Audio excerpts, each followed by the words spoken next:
Good morning, everybody, and welcome to Sober School, where you can always find experience, strength, and hope. My name is Drew. I'm an alcoholic through and through. We want to welcome you to this platform here today, regardless of what your addiction may be. You're absolutely welcome here. We support your pathway, all pathways of recovery, and whichever pathway it is that you choose. Well, we are here to help, and we definitely want to make sure that it works for you. I want to take you back. In 2013 was the very first time I ever came into the rooms of AA.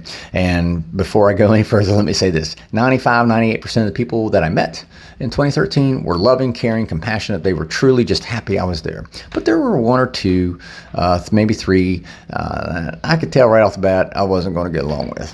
But as I've said 1,000 times, I came into the rooms and I heard them talk about God. I heard them talk about faith, and my brain immediately reverted back to the God of my childhood, to the faith that I was taught. And so I said, I took off and I said, nope, not for me. I don't want this AA, mahamba jamba, spirituality, pie in the sky, fairy dust stuff that they were talking about. Besides, I don't have a drinking problem. I have a management problem. I have a discipline problem. I'm good. Right? I'm going to go off and show people how well, how disciplined I can be and how well I can manage my drinking. And like I said, in 2013, I said, forget this, and I went back out.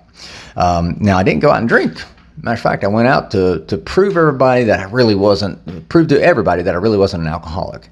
And I did good. I was 4 years sober. I call it dry drunk, right? I did really, really good. And then in 2017, we were on vacation, my family and I broke a rib at the beach. And I said, I had a great, brilliant idea. Let me just take a drink. I don't want to go to the hospital and pay for out-of-pocket expenses and stuff. I'll just take a drink. And I remember we went to a restaurant, took a drink. The pain subsided in my rib. And I was like, see, I told everybody I'm not an alcoholic. I have mastered my drinking. I can control my drinking. That was August of 2017. By January of 2018, I was full-blown back to drinking every single day. And it was progressively getting worse and worse and worse. And that lasted from January 2018 all the way to July of 2021. We've heard it many times in the rooms that relapse happens long before we start using again, long before we start drinking again. My relapse in 2017 actually began in 2013. And here's what I mean by that. When I came into the rooms of AA in 2013, truth be told, I really didn't want to get sober. I really didn't want to get sober. I thought I did. I believed I did. But deep down, I didn't. And the reason why I can say that is because looking back, I was looking for any and every excuse to get the fuck out of the rooms. Simple. And guess what? I walked into a room full of imperfect people.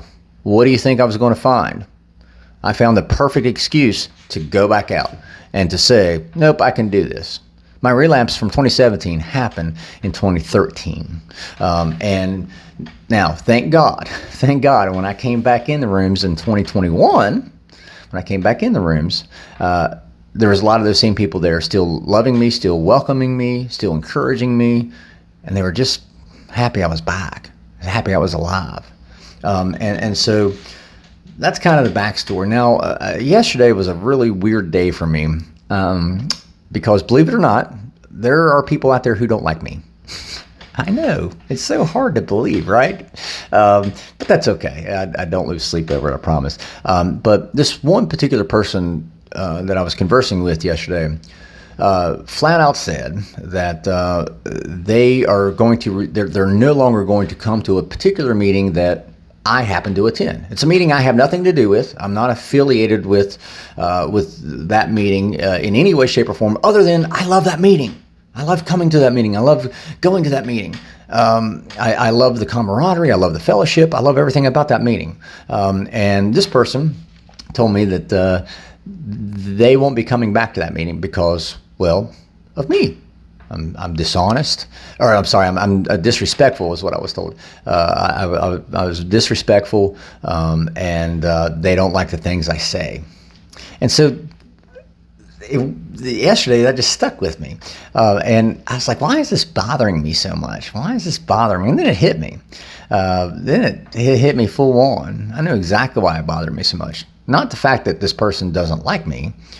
That doesn't bother me. But why was this whole situation bothering me? And it hit me, smack dab in the face. I smell a relapse coming.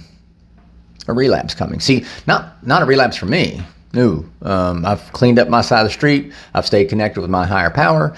I'm doing all that I'm supposed to be doing. But I smell a relapse coming for this person who told me that they won't be coming back because I am disrespectful and that they don't like the things that I say. What this person is doing is they're looking for an excuse to relapse.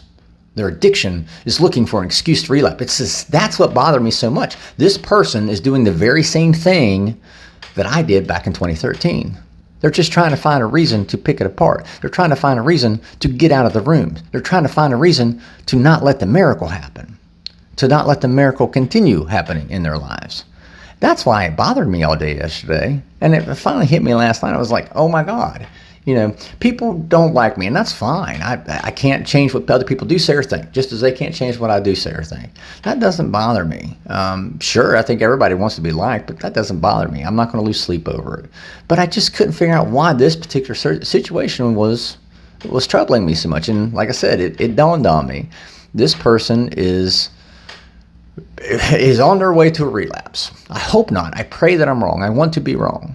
But this person is doing exactly what I did back in 2013. Ironically, this person is doing exactly what they've done in the past. And so my fear is that this person will go out, relapse, and this time not make it back. And I don't care if I agree with you. I don't care if I like you or dislike you. I don't care. I don't want anybody to not make it back. One of the things that you hear in AA is we want to put, principles before personality. Just because I disagree with you, hell, just because I may not get along with you, doesn't mean I hate you. At the end of the day, your goal is the same as mine: to help as many people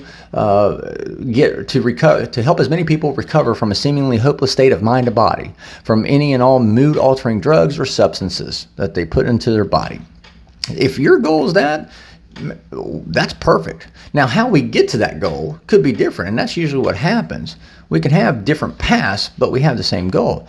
With all that being said, if your goal is the same, I don't want to see you relapse and then not make it back, and that's what really bothers me the most. That's what scares the shit out of me the most is this particular person, they could relapse and not make it back, and that's terrifying to me. So I want to encourage you today, be on the lookout when you come into meetings, when you sit down when you sit down within a fellowship, again, not necessarily a formal meeting, when you sit down in a fellowship, are you trying to pick it apart? Are you looking for a reason to relapse?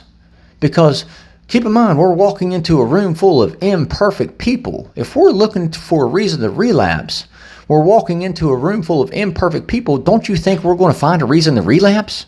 Don't you think we're going to find a reason to go back out and start drinking and drugging again? Of course we are. If we look for it, we're going to find it. So I want to caution you and encourage you today. Pay attention to what you're paying attention to. Are you walking in, sitting down in a meeting, looking for a reason? I don't like what that person has to say. I don't like how this person practices a recovery. I'm just going to leave. I'm not going to come back to this meeting. That scares the shit out of me. You're leaving before the miracle happens. You're leaving before God has a chance to really, make a difference in your life. You're leaving because you want to relapse. You just haven't realized it yet. For those of you that may be in that situation, I am praying for you. I know for this particular person that I'm referring to, I am absolutely praying for you too. It scares the hell out of me.